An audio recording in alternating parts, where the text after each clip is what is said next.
ওই সময় আমি আল্লাহর নবীর এক হাদিসকে চিন্তা করতেছিলাম। আল্লাহু আকবার। আমি ওই মুহূর্তে জবাব না দিয়ে আমি আল্লাহর নবীর এক হাদিসকে আমি চিন্তা করতেছিলাম। হাদিসে পাকের মধ্যে আসছে, আল্লাহ রাসূল সাল্লাল্লাহু আলাইহি সাল্লাম বলেন, ইন্নাল্লাহা লা ইস্তাহি, নিশ্চয় আল্লাহ পাক রব্বুল আলামিন দাড়ি পাকা এবং চুল পাকা মুরব্বিদেরকে দেখলে আল্লাহ শরম পান। সুতরাং যাকে দেখলে আল্লাহ শরম পান তার সাথে কমস কম ফেরেশতারা ইজ্জত আর সম্মানের সাথে কথা বলবেন। কারণ আমরা জানি বড়দেরকে সম্মান করতে হবে, ছোটদেরকে স্নেহ করতে হবে। যে বড়দেরকে সম্মান করবে না, ছোটদেরকে স্নেহ করবে না, সে আমার নবীর উম্মত নয়। এরপরে আল্লাহ পাক রব্বুল আলামিনের কাছে বলতেছেন, ইয়াহইয়া ইবনে আখতাম রাহমাতুল্লাহি আলাইহি, আল্লাহ গো, আমি চিন্তায় আছি যে ওই হাদিস, আল্লাহর রাসূলের ওই হাদিসটি সত্য না মিথ্যা। আল্লাহ পাক রব্বুল আলামিন বললেন, ওগো আমার বান্দা, তুমি যে হাদিস নিয়ে কথা বলতেছো, অবশ্যই ওই হাদিস সত্য, নবী সত্য, আল্লাহ রাসূলের হাদিস যেটা বলেছো এটা হলো 100 সত্য। তখন ইয়াহইয়া ইবনে আখতাম বলেন, তাহলে আমাকে ইজ্জত আর সম্মানের সাথে ধমক দিয়ে আমাকে কেন প্রশ্ন করলেন? আমাকে কেন ধমক দিয়ে প্রশ্ন করলেন? আমাকে নরম সুরে প্রশ্ন করতে পারতেন, মান রাব্বুকা ওয়া মা দীনুকা ওয়া মান হাদার রাজুলুল্লাযী বুইসা ফীকুম ইকালু লাহু মুহাম্মদ। আমাকে নরম সুরে প্রশ্ন করতে পারতেন, কিন্তু আমাকে কেন ধমক দিয়ে প্রশ্ন করলেন? এরপর কি বলতেছে দেখেন, আল্লাহ পাক বলেন, এ বান্দা,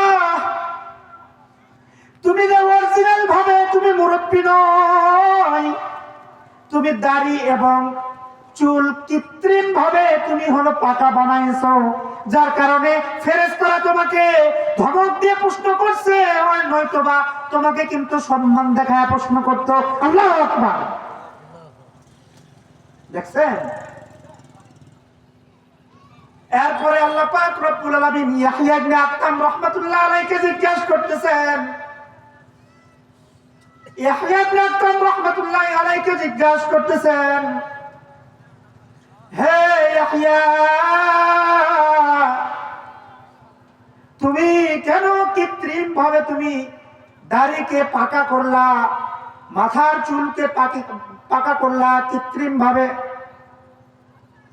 হযরত ইয়াহইয়া ইবনে আখতাম রাহমাতুল্লাহি আলাইহি বলতেছেন, আল্লাহ গো, ও আল্লাহ, আমি এমন কোন বড় বান্দা নয়, ইমানদার ব্যক্তি নয়, আমি এত বড় কোন আলেম না, আমি এত বড়, আমার নামাজ ঠিক নাই, আমি এত গুনাহ করেছি গো আল্লাহ, আমি আপনার সামনে আমি কেমনে দাঁড়াবো? ওগো আল্লাহ, আমার এমন কোন নেক আমল নাই যে নেক আমলটা আপনার সামনে আমি উপস্থাপন করব আর বলবো আমার এই নেক ওসিলা হলো আপনি আমাকে মাফ করে দেন গো আল্লাহ। আমার এমন কোন নেক আমল নাই, আমার নামাজ ঠিক নাই, আমি অনেক বড় এক গুনাহগার বান্দা, যার কারণে আমি আপনার ভয়ে, আপনাকে আমি ভয় করে আমি আমার দাড়িকে, আমি আমার চুলকে আমি কৃত্রিম ভাবে পাকা বানাইছি গো আল্লাহ। আমি আপনার ভয়ে আমার দাড়িকে আমি সাদা বানাইছি, আপনার ভয়ে আমার চুলকে আমি কি করেছি? পাকা করেছি। আল্লাহ পাক বলেন, ওগো আমার বান্দা, যা যা যা যা যা, তুই আমার ভয়ে দাড়িকে সাদা বানাইছিস, তুমি আমার ভয়ে মাথার চুলকে তুই সাদা বানাইছিস। আল্লাহ বলেন, আরে বান্দা, যা যা যা যা, তোকে আমি জিন্দগির সমস্ত গুনাহ আমি মাফ করে দিলাম। বলেন না সুবহানাল্লাহ। وأما من خاف مقام ربه ونهى النفس عن الهوى فإن الجنة هي المأوى وأما من خاف مقام ربه ونهى النفس عن الهوى فإن الجنة هي المأوى এই জন্য বলতেছিলাম আল্লাহ পাক রব্বুল আলামিন আল্লাহর ওলিদের এমন কিছু পার্সোনালি দান করেছেন, যার কারণে আল্লাহ পাক রব্বুল আলামিন আল্লাহর ওলিদের এমন কিছু বৈশিষ্ট্য দিয়েছেন, যে বৈশিষ্ট্য কি আল্লাহর ওলিরা কাল কিয়ামতের ময়দানে কোনো ভয় পাবে, কিন্তু ভয় বাস্তবায়িত হবে না। বলছিলাম ভয় পাবে কিন্তু ভয়ের বাস্তবায়িত হবে না। ওয়ালা হুম ইয়াহজানুন, এবং তারা পিছনের জিন্দগির জন্য তারা হলো চিন্তাও করবে না। এই জন্যই তো হযরতে আদম আলাইহিস সালাতু ওয়াস সালাম ভয় করবেন কিন্তু ভয়ের বাস্তবায়ন হবে না। হযরত ইব্রাহিম আলাইহিস সালাতু ওয়াস সালাম ভয় করবেন কিন্তু বাস্তবায়িত হবে না। হযরত ইউসুফ আলাইহিস সালাতু ওয়াস সালাম ভয় করবেন কিন্তু বাস্তবায়িত হবে না। হযরত ইয়াহইয়া আলাইহিস সালাতু ওয়াস সালাম ভয় করবেন, বাস্তবায়িত হবে না। হযরত ঈসা আলাইহিস সালাতু ওয়াস সালাম ভয় করবেন কিন্তু বাস্তবায়িত হবে না। কারণ শায়ের বলেন আদম সে তা ঈসা নবী, आदम से था ईसा नबी, पुकारेंगे नफ्सो सभी, मगर हमारा नबी पुकारेंगे या उम्मती उम्मती। अल्लाहु আকবার। কাল কিয়ামতের ময়দানে যে সময় সমস্ত নবীরা বলবে ইয়া নাফসি ইয়া নাফসি, এমন এক বিভীষিকাময় অবস্থা হবে। বিচারের মাঠে বিচার কার্যক্রম শুরু করতেছেন না মহান আল্লাহ তাআলা, পৃথিবীর সমস্ত মানুষ একই ময়দানের মধ্যে দাঁড়ায় আছেন। কোন কোন ব্যক্তির হাঁটু পর্যন্ত ঘাম হয়ে গেছে গুনাহের কারণে, আবার কারো কোমর পর্যন্ত ঘাম, আবার কারো বুক পর্যন্ত, আবার কারো গলা পর্যন্ত, আবার কেউ বা সাঁতার কাটতেছে ঘামে। এমন এক মুহূর্তে সকলেই যেই সময় ইয়া নাফসি ইয়া নাফসি ইয়া নাফসি বলতেছে, সেই সময় আমার আপনার নবী, দয়ার নবী, উম্মতের কান্ডারি নবী বলবেন ইয়া উম্মতি ইয়া উম্মতি। আল্লাহু আকবার। উম্মতি উম্মতি বলবেন, অথচ কিতাবের মধ্যে আসছে আদম আলাইহিস সালাতু ওয়াস সালামের কাছে একদল ব্যক্তি যাবে, একদল লোক যাবেন, আপনি একটু আল্লাহর কাছে সুপারিশ করেন যাতে করে আল্লাহ তাআলা বিচারের কার্যক্রম শুরু করেন। আদম আলাইহিস সালাতু ওয়াস সালাম বলবেন আমি আজকে কোনো সুপারিশ করতে পারবো না। কেন সুপারিশ করতে পারবেন না আমাদের আব্বা?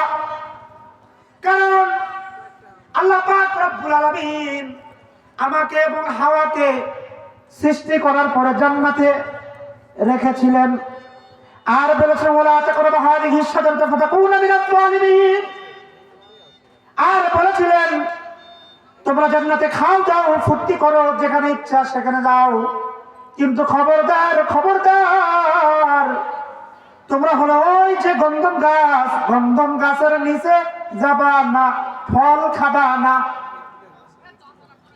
কিন্তু আমি সেদিন কিন্তু গন্ধম গাছের ফল খেয়ে ফেলেছিলাম, যার কারণে আদম আলাইহিস সালাতু ওয়াস সালাম নিজেকে নিজে অপরাধী মনে করবেন, যার কারণে আল্লাহর কাছে সুপারিশ করতে সাহস পাবে না। আদম আলাইহিস সালাতু ওয়াস সালাম বলবেন আমার কাছে না, তোমরা আরেকজনের কাছে যাও।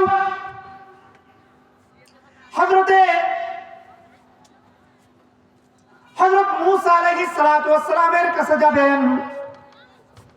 মূসা আলাইহিস সালাতু ওয়াস সালামকে বলবেন, ওগো মূসা, তুমি হলো আল্লাহর কাছে সুপারিশ করো বিচারের কার্যক্রমের জন্য। মূসা আলাইহিস সালাতু ওয়াস সালাম বলবেন কি, আমি হলো আল্লাহর কাছে সুপারিশ করতে পারবো না, কারণ আমি একজনকে এক থাপ্পড় মারছি, হে মারা গেছে। মনে আছে তার নাম কি? কিপ্তি, ঠিক কিনা? এক থাপ্পড় মারছিলেন মূসা আলাইহিস সালাম, একবারে মারা গেছে। যার কারণে মূসা আলাইহিস সালাম বলবেন, আমি আল্লাহর কাছে সুপারিশ করতে পারবো না। মূসা আলাইহিস সালাম আরেকজন নবীকে দেখাই দিবেন, তিনিও বলবেন আমি সুপারিশ করতে পারবো না। তিনি আরেকজনকে দেখাই দিবেন, তিনিও বলবেন আমি সুপারিশ করতে পারবো না। এরপরে পর্যায়ক্রমে হযরত ঈসা আলাইহিস সালামের কাছে যাবেন। ঈসা আলাইহিস সালাম বলবেন আমিও সুপারিশ করতে পারবো না। যাও যাও, আখেরি নবী, উম্মতের কান্ডারি নবী হযরত মুহাম্মদ মুস্তাফা সাল্লাল্লাহু আলাইহি সাল্লামের কাছে যাও। আল্লাহু আকবার। হযরত মুহাম্মদ মুস্তাফা সাল্লাল্লাহু আলাইহি সাল্লাম আরশ আযীমের নিচে সিজদায় অবনত অবস্থায় থাকবেন। আরশ আযীমের নিচে সিজদায় অবনত অবস্থায় থাকবেন। ওয়ালা সাউফা ইউতিকা রাব্বুকা ফাতারদা, ওয়ালা সাউফা ইউতিকা রাব্বুকা ফাতারদা। মূসা আলাইহিস সালাম, হযরত মুহাম্মদ মুস্তাফা সাল্লাল্লাহু আলাইহি সাল্লাম তিনি আল্লাহর কাছে দোয়া করবেন, আল্লাহর কাছে চাইবেন এবং নিজের উম্মতের গুনাহ মাফ করার জন্য প্রার্থনা করবেন। আল্লাহ পাক রব্বুল আলামিন মাফ করবেন, আল্লাহ পাক রব্বুল আলামিন মাফ করবেন। মুহাম্মদ সাল্লাল্লাহু আলাইহি সাল্লাম বলবেন আরো আমার উম্মত আছে, তাদের গুনাহ মাফ করে দেন। আল্লাহ পাক আবার মাফ করে দিবেন, আবার বলবেন আরো উম্মত আছে, মাফ করে দেন। আবার বলবেন মাফ করে দিলাম, আবার বলবেন মাফ করে দেন, আবার বলবেন মাফ করে দিলাম। এইভাবে করতে করতে আল্লাহ পাক কোরআনে কারীমের মধ্যে বলেন ওয়ালা সাউফা ইউতিকা রাব্বুকা ফাতারদা। আল্লাহ পাক রব্বুল আলামিন বলতেছেন আমি সেদিন মুহাম্মদ সাল্লাল্লাহু আলাইহি সাল্লামকে আমি এত দেওয়া দিব, এত দেওয়া দিব, এত দেওয়া দিব, তিনি রাজি হয়ে যাবেন। ফামান ইয়ামাল মিসকালা যাররাতিন খায়রান ইয়ারা ওয়া মান ইয়ামাল মিসকালা যাররাতিন শাররান ইয়ারা। ফামান ইয়ামাল মিসকালা যাররাতিন, যার মধ্যে মিসকাল পরিমাণ ঈমান থাকবে। মিসকাল কি? সরিষার দানা চিনেন আব্বারা? চিনেন? সরিষার দানা 70 ভাগ করলে একটা মিসকাল হয়। এই পরিমাণ যার মধ্যে ঈমান থাকবে আল্লাহ তাকে জাহান্নামে দিবে না। আল্লাহু আকবার বলেন। আল্লাহ তাকে জান্নাতে দিবে না, কিন্তু শর্ত আছে। শর্ত আছে। শর্ত কি? শর্ত হলো সে যদি নেককার বান্দা হয় আর তার কোনো প্রকার কোনো যদি আমল না থাকে, শুধুমাত্র সরিষার দানা পর্যন্ত ঈমান থাকে, তাহলে তাকে নির্দিষ্ট সময় পর্যন্ত জাহান্নামের আগুন ভোগ করতে হবে। জাহান্নামের আগুন ভোগ করে এরপরে সেখান থেকে আবার জান্নাতে আল্লাহ পাক রব্বুল আলামিন তাকে দান করবেন। কারণ তার দিলের মধ্যে আছে আল্লাহর মহব্বত, তার দিলের মধ্যে আছে আল্লাহ তাআলার পক্ষ থেকে ঈমান নামক দৌলত। এই জন্য সমস্ত ইবাদতের থেকে সবচেয়ে গুরুত্বপূর্ণ ইবাদত হলো ঈমান। ঠিক কিনা বলেন? যার ঈমান নাই তার কিছুই নাই।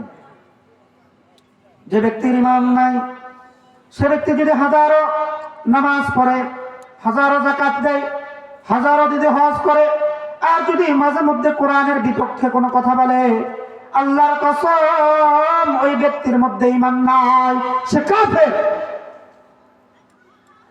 যদি কোরআনের বিরুদ্ধে কথা বলে, কিতাবের মধ্যে আসছে প্রিয় ভাইরা আমার, কোরআন এটা আল্লাহ পাক রব্বুল আলামিনের পক্ষ থেকে একটি সংবিধান। এটি এমন একটা কিতাব, এমন একটি জীবন বিধান, জন্মের শুরু থেকে নিয়ে শেষ পর্যন্ত কিভাবে চলবেন, কিভাবে নিজের পারিবারিক জীবন আপনি পরিচালনা করবেন, কিভাবে নিজের সামাজিক জীবন পরিচালনা করবেন, কিভাবে আপনি রাষ্ট্রীয় জীবন পরিচালনা করবেন, এগুলো সবগুলোর ব্যাখ্যা বিশ্লেষণ সবগুলো কোরআনে হাকিমে আছে না নাই? বলেন আছে না নাই? কোরআনকে মাইনাস করে কোনো কিছু হবে? এই জন্য বলতেছেন আল্লাহ পাক রব্বুল আলামিনের আল্লাহ পাক রব্বুল আলামিনের প্রিয় নবী হযরত মুহাম্মদ আরবি মুহাম্মদ মুস্তাফা সাল্লাল্লাহু আলাইহি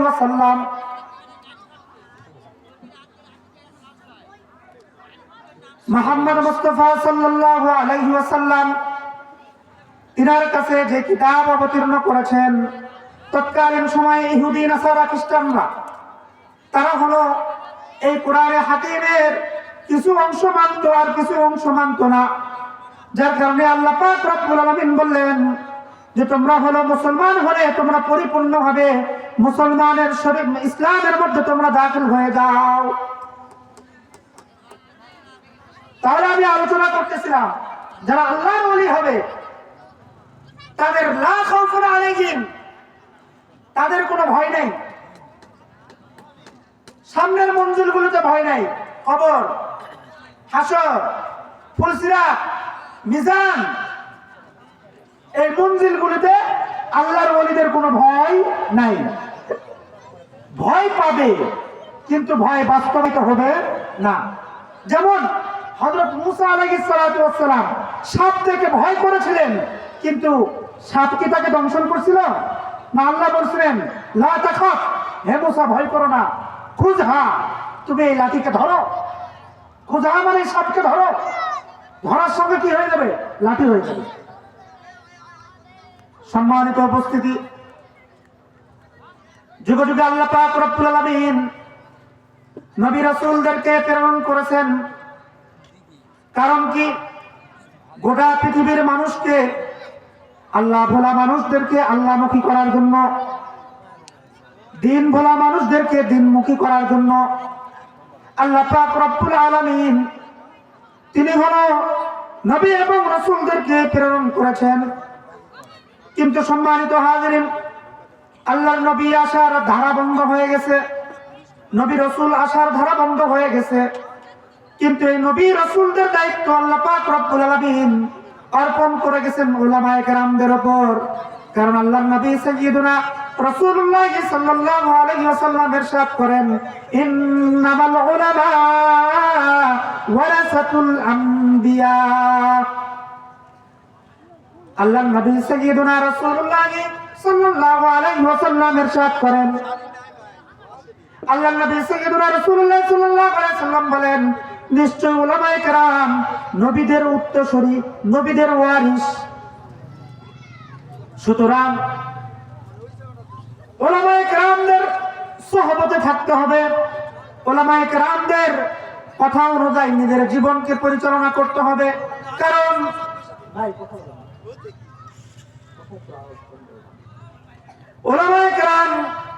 উলামায়ে কেরামদের কথা অনুযায়ী নিজের জীবনকে পরিচালনা করতে হবে।